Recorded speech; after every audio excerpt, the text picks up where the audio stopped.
မင်္ဂလာပါအခြေခံဆူရှီလိနီလေးကိုဝေမျှထားပါတယ်။အမှဦးစွာထမင်းလက်စုပ်စာကိုယူပြီးတော့နော်ရီရင်းနှီးလိပ်အပေါ်မှာညီညာစွာခင်းလိုက်ပါမယ်။ထမင်းကိုပပလေးပဲထည့်မယ်။အရန်ထွင်စားလို့မကောင်းပါဘူးနော်။ avocado ထောပတ်သီး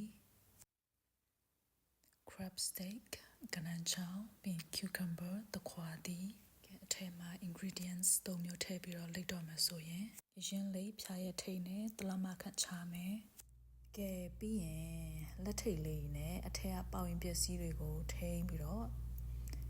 ဖြည်းဖြည်းချင်းရဲရဲကြီးသာလှိတ်ထည့်လိုက်ပါတော့